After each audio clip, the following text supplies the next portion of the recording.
Hello friends, அஸ்ஸலாமு welcome back to my channel. இன்றைக்கி நம்ம சேனலில் சஹருக்கான ஃபுல் மீல்ஸ் எப்படி செய்யலாம் அப்படிங்கிறத இன்றைக்கி நம்ம இந்த வீடியோவில் பார்க்க போகிறோம். சஹருக்கு ஒவ்வொருத்தவங்களும் ஒவ்வொரு விதமாக சாப்பிடணுன்னு ஆசைப்படுவாங்க. மோஸ்ட்லி மசாலா இல்லாத ஃபுட்டாக மைல்டாக சாப்பிடணுன்னு தான் ரொம்ப பேர் ஆசைப்படுவாங்க. அவங்களுக்கு ஏற்ற மாதிரியான இன்றைக்கி ஒரு ரெசிபி தான் நம்ம பார்க்க போகிறோம். வெள்ளை குஸ்கா, மட்டன் தால்ச்சா, இது கூடவே உருளைக்கிழங்கு மசாலாவும் நான் பண்ணியிருக்கேன். வாங்க எப்படி செய்யலாம் அப்படிங்கிறத வீடியோவில் போய் பார்க்கலாம். ஃபஸ்ட்டு நம்ம வெள்ளை குஸ்கா எப்படி செய்யலாம் அப்படிங்கிறத பார்க்கலாம். வெள்ளை குஸ்கா செய்கிறதுக்கு ஒரு பேனில் 2 டேபிள் ஸ்பூன் அளவுக்கு ஆயில், 2 டேபிள் ஸ்பூன் அளவுக்கு நெய் ஆட் பண்ணியிருக்கேன். இது நல்லா ஹீட் ஆனதுக்கப்புறமா 2 துண்டு பட்டை, 4 ஏலக்காய், 4 கிராம்பு ஆட் பண்ணிவிட்டு இதுவும் நல்லா பொரிஞ்சதுக்கப்புறமா 3 மீடியம் சைஸ் அளவுக்கு வெங்காயம் கட் பண்ணி ஆட் பண்ணிக்கலாம். வெங்காயம் அதிக நேரம் வதங்கணும் அப்படின்னு அவசியம் இல்லை. இந்த அளவுக்கு சாஃப்டாக வதங்கினதுக்கப்புறமா இது கூட இஞ்சி பூண்டு பேஸ்ட் ஆட் பண்ணிக்கலாம். 2 டேபிள் ஸ்பூன் அளவுக்கு இஞ்சி பூண்டு பேஸ்ட் ஆட் பண்ணிவிட்டு இதோட பச்சை வாடை போகிற வரைக்கும் நல்லாவே ஃப்ரை பண்ணிக்கோங்க.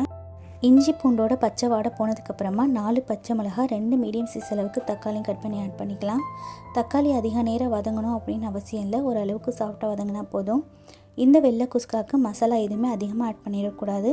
எல்லாமே கம்மியாக தான் ஆட் பண்ணணும். அப்போ தான் டேஸ்ட்டு ரொம்பவே நல்லாயிருக்கும்.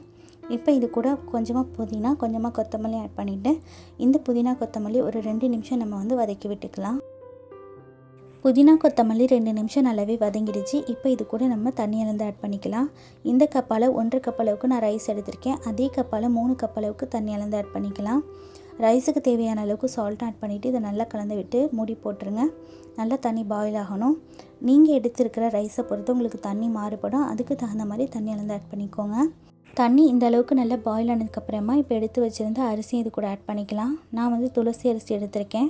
20 நிமிஷத்துக்கு முன்னாடியே நல்லா வாஷ் பண்ணிவிட்டு ஊற வச்சுருந்தேன். அந்த அரிசி இது கூட ஆட் பண்ணிவிட்டு நல்லா கலந்து விட்டுக்கோங்க. இதை நல்லா மூடி போட்டு ஒரு 10 நிமிஷம் பாயில் ஆக விட்டுருங்க. 10 நிமிஷம் கழித்து தண்ணி இந்த அளவுக்கு நல்லா ட்ரை ஆயிரும். ட்ரை ஆனதுக்கப்புறமா இதை ஒரு டைம் நல்லா கலந்து விட்டுக்கோங்க. கலந்து விட்டு மறுபடியும் ஒரு மூடி போட்டு ஒரு 5 நிமிஷம் நம்ம பாயில் பண்ணிக்கலாம்.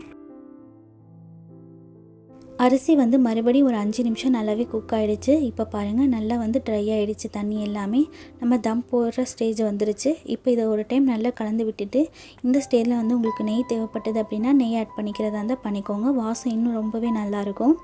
இதை இப்போ நல்லா லெவல் பண்ணி விட்டுக்கோங்க. லெவல் பண்ணிவிட்டு இதை தம் போட்டுடலாம். தம் போடுறதுக்காக நான் ஒரு பழைய தோசைக்கல் வச்சுருக்கேன். தோசைக்கல்லுக்கு மேலே நம்ம இந்த பாத்திரத்தை வச்சுக்கலாம். அதுக்கப்புறமா இதுக்கு மேலே ஏதாவது வெயிட்டான பாத்திரம் வச்சு ஒரு 20 நிமிஷம் அப்படியே தம் போட்டு எடுத்துக்கோங்க. குஷ்கா தம் ஆகிறதுக்குள்ளாரையே நம்ம தால்ச்சா ரெடி பண்ணிக்கலாம். தால்ச்சா ரெடி பண்ணுறதுக்காக ஒரு பேனில் ஃபஸ்ட்டு நம்ம காய் வேக வச்சுக்கலாம். நான் இன்றைக்கி சுரக்காவும் கத்திரிக்காவும் எடுத்திருக்கேன். இதோட டேஸ்ட் தால்ச்சாக்கு ரொம்ப ரொம்ப சூப்பராக இருக்கும். அதனால் இந்த மாதிரி காயை ஆட் பண்ணிக்கோங்க. காய் வேக வைக்கிறதுக்காக நான் பருப்பு வேக வச்ச தண்ணி தான் யூஸ் பண்ணிக்குவேன். இதோட வாசமும் டேஸ்ட்டும் ரொம்பவே நல்லாயிருக்கும் தால்ச்சாக்கு. இந்த பருப்போட ரெசிபி ஏற்கனவே நம்மளோட சேனலில் மட்டன் தால்ச்சா நான் அப்லோட் பண்ணியிருக்கேன். அந்த ரெசிபியோட லிங்க் நான் டிஸ்கிரிப்ஷனில் கொடுக்குறேன். போய் பருப்பு வேக வைக்கிறது எப்படின்னு செக் பண்ணி பார்த்துக்கோங்க. இப்போ இந்த காயோட ஒரு வெங்காயம், ஒரு தக்காளி, கொஞ்சமாக கொத்தமல்லியும் கட் பண்ணி ஆட் பண்ணிக்கலாம். இதை ஒரு டைம் நல்லா கலந்து விட்டதுக்கப்புறமா இது கூடவே கொஞ்சமாக புதினாவும் ஆட் பண்ணிக்கலாம். புதினா ஆட் பண்ணிவிட்டு மசாலாவும் ஆட் பண்ணிக்கலாம். 1 டீஸ்பூன் அளவுக்கு மிளகாய்த்தூள், 1 டீஸ்பூன் அளவுக்கு மல்லித்தூள் ஆட் பண்ணிக்கிறேன். மிளகாய்த்தூள் அதிகமாக ஆட் பண்ணிடாதீங்க, கொஞ்சம் கம்மியாக தான் ஆட் பண்ணணும். இது கூடவே இந்த காய் வேகிற அளவுக்கு சால்ட் ஆட் பண்ணிவிட்டு இதை நல்லா கலந்து விட்டுக்கோங்க. காய் ஒரு 60% வெந்தால் போதும். அது வரைக்கும் நல்லா வேக விட்டுக்கலாம். காய் இந்த அளவுக்கு 60% குக் ஆகிடுச்சு. இந்த அளவுக்கு வெந்தால் போதும். இதுக்கு மேலே வேக விட்டிங்க அப்படின்னா நம்ம பருப்பு இதெல்லாம் சேர்த்து வேக விடும்போது இன்னும் காய் குழஞ்சி போயிடும். அதனால் 60% மட்டுமே வேக விட்டு எடுத்துக்கோங்க. காய் வெந்ததுக்கப்புறமா இது கூட நம்ம ஏற்கனவே வேக வச்சு மசிச்சு வச்சுருக்க பருப்பையும் ஆட் பண்ணிக்கலாம். பருப்பை ஆட் பண்ணிவிட்டு நல்லா கலந்து விட்டுக்கோங்க. தால்ச்சாக்கு தேவையான அளவுக்கு தண்ணி ஆட் பண்ணிக்கலாம். தண்ணி அதிகமாகவும் ஆட் பண்ணிட வேண்டாம். தண்ணி ஆட் பண்ணிவிட்டு நல்லா மிக்ஸ் பண்ணி விட்டுக்கோங்க. இது கூட 1/2 டீஸ்பூன் அளவுக்கு கரம் மசாலா, அதாவது பட்டை, கிராம்பு, ஏலக்காய் தூள் ஆட் பண்ணிக்கோங்க. ஸ்கிப் பண்ணாமல் கண்டிப்பாக ஆட் பண்ணிக்கோங்க. அப்போ தான் நம்ம கல்யாண வீட்டுங்களெல்லாம் தால்ச்சா சாப்பிடுவோம்ல, அதே டேஸ்ட்டுக்கு இந்த தால்ச்சா இருக்கும். கரம் மசாலா ஆட் பண்ணதுக்கப்புறமா இது கூட 1/4 மூடி தேங்காவை நான் நல்லா ஸ்மூத்தான பேஸ்ட்டாக அரைச்சி எடுத்திருக்கேன். அதையும் இந்த தால்ச்சாவோட ஆட் பண்ணிக்கலாம். தால்ச்சாவில் வந்து நீங்கள் இந்த மாதிரி கடைசியாக தேங்காய் ஆட் பண்ணிங்க அப்படின்னா இதோட டேஸ்ட் வந்து ரொம்பவே சூப்பராக இருக்கும். நம்ம கல்யாண வீட்டுங்களெல்லாம் சாப்பிடுவோம் இல்லையா, அதே டேஸ்ட்டுக்கு இந்த தால்ச்சா இருக்கும். ஸோ ஸ்கிப் பண்ணாமல் வந்து கரம் மசாலாவும் தேங்காய் ஆட் பண்ணிக்கோங்க. தேங்காய் ஆட் பண்ணிவிட்டு ஒரு கொதி வந்ததுக்கப்புறமா இது கூட வந்து நம்ம லெமன் ஜூஸ் ஆட் பண்ணிக்கலாம். லெமன் ஜூஸ் வந்து எதுக்காக ஆட் பண்ணுறோம் அப்படின்னா தால்ச்சாவோட கலர் சேஞ்ச் ஆகிடாமல் இருக்கிறதுக்காக தான் நம்ம லெமன் ஜூஸ் ஆட் பண்ணுறோம். உங்களுக்கு லெமன் ஜூஸ் வேணாம் அப்படின்னு நினச்சிங்கன்னா இந்த ஸ்டைலில் புளி கொஞ்சமாக கரைச்சி ஆட் பண்ணிக்கோங்க. லெமன் ஜூஸ் ஆட் பண்ணிங்க அப்படின்னா தால்ச்சாவோட கலரும் சேஞ்ச் ஆகாது, டேஸ்ட்டும் ரொம்பவே சூப்பராக இருக்கும். லெமன் ஜூஸ் ஆட் பண்ணிவிட்டு இந்த மாதிரி ஒரு கொதி வந்ததுக்கப்புறமா அடுப்பு ஆஃப் பண்ணிடலாம். இப்போ நம்ம தால்ச்சாவை வந்து தாளித்து விட்டுக்கலாம். தாளிக்கிறதுக்காக 1 டேபிள் ஸ்பூன் அளவுக்கு ஆயிலும் 1 டேபிள் ஸ்பூன் அளவுக்கு நெய்யும் ஆட் பண்ணிக்கோங்க. இது நல்லா ஹீட் ஆனதுக்கப்புறமா இது கூட வந்து ஒரே ஒரு மீடியம் சைஸ் அளவுக்கு ஆனியன் கட் பண்ணி வச்சுருக்கேன், அதையும் ஆட் பண்ணிவிட்டு நல்லா வந்து ஆனியன் வந்து நல்லா கோல்டன் ப்ரௌன் ஆகணும். இந்த அளவுக்கு ஆனியன் கோல்டன் ப்ரௌன் ஆனதுக்கப்புறமா இது கூட வந்து 1 டேபிள் ஸ்பூன் அளவுக்கு இஞ்சி பூண்டு பேஸ்ட்டும் ஆட் பண்ணிக்கோங்க. இஞ்சி பூண்டோட பச்சை வாடை நல்லா போகணும், அது வரைக்கும் நல்லாவே ஃப்ரை பண்ணிக்கோங்க. கடைசியாக தால்ச்சாவில் இந்த மாதிரி நீங்கள் தாளித்து ஆட் பண்ணுறதுனால தால்ச்சாவோட வாசமும் டேஸ்ட்டும் ரொம்பவே சூப்பராக இருக்கும். ஸோ ஸ்கிப் பண்ணாமல் இந்த தால்ச்சாவில் இந்த மாதிரி தாளிப்பு ஆட் பண்ணிக்கோங்க. இஞ்சி பூண்டோட பச்சை வாடை போனதுக்கப்புறமா இதை எடுத்து தால்ச்சாவில் நம்ம ஆட் பண்ணிக்கலாம். தால்ச்சாவில் இந்த தாளிப்பு ஆட் பண்ணதுக்கப்புறமா இதை வந்து ஒரு டைம் நல்லா கலந்து விட்டுக்கோங்க. கலந்து விட்டுட்டு கடைசியாக இதில் கொஞ்சமாக கருவேப்பிலை தூவி இறக்கிட்டோம் அப்படின்னா நம்மளோட சுவையான மட்டன் தால்ச்சா ரெடி ஆயிரும். இந்த மட்டன் தால்ச்சா நம்ம கல்யாண வீட்டுங்களெல்லாம் சாப்பிடுவோம் இல்லையா, அதே டேஸ்ட்டில் தான் இருக்கும். ஸோ ஸ்கிப் பண்ணாமல் இந்த மாதிரி ஒரு டைம் இந்த தால்ச்சாவை ட்ரை பண்ணி பாருங்கள், ரொம்பவே டேஸ்டியாக இருக்கும். இப்போ கொஞ்சமாக கடைசியாக கருவேப்பிலை தூவிட்டு இதை க்ளோஸ் பண்ணிடலாம். க்ளோஸ் பண்ணிவிட்டு ஒரு அரை மணி நேரம் அப்படியே விட்டுருங்க. அதுக்கப்புறமா சர்வ் பண்ணிங்க அப்படின்னா தால்ச்சாவோட டேஸ்ட் வந்து ரொம்பவே சூப்பராக இருக்கும்.